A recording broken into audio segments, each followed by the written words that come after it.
আসছিলাম হলো কক্সবাজারে ডলফিন মোড়ে আছি। তো এই মুহূর্তে হাজার হাজার গাড়ি অ্যান্ড হাজার হাজার যানবাহন আটকা পড়ে আছে। তো এইখানে হলো প্রোগ্রাম করতেছে তো সেন্ট মার্টিনকে নিয়ে। তো বিশাল আয়োজন, তো কোনো গাড়ি এদিকে ঢুকতে পারতেছে না, বের হইতে পারতেছে না।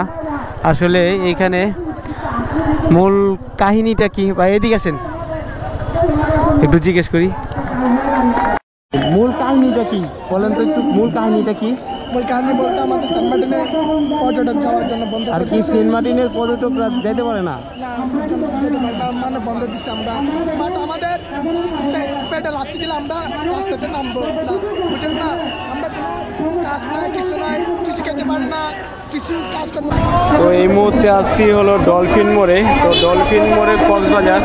তো এইখানে যে বিষয়টা হয়েছে, তো সেন্ট মার্টিনে যেহেতু মানুষজন যাইতে পারে না, তো সেন্ট মার্টিনে মানুষজন যাইতে পারে না, তো এই কারণে ওইখানে মালিকরা যারা আছে, হোটেল মালিক, তো তারা হলো অবরোধ ডাকছে।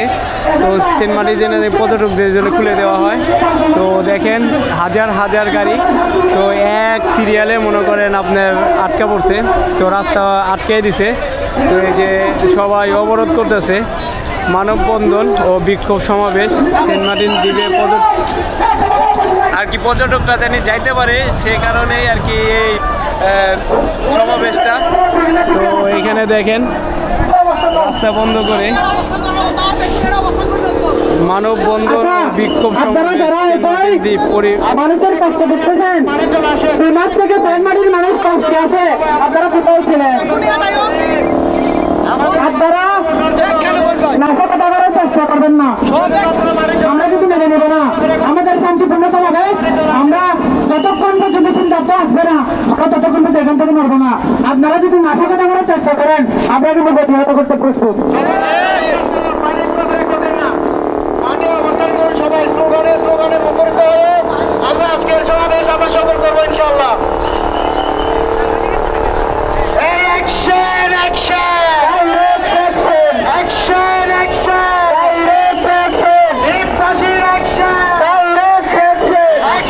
দাবিটা কিন্তু দাবি।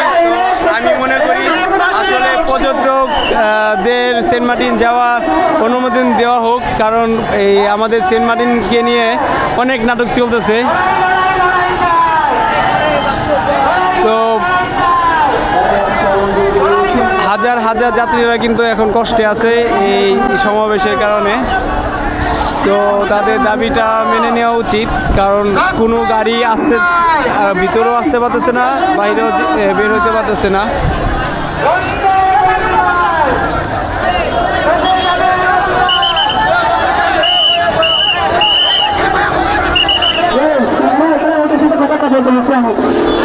ওদের সাথে কোনো কথা নয়, তোমরা পাশে যাও, তোমরা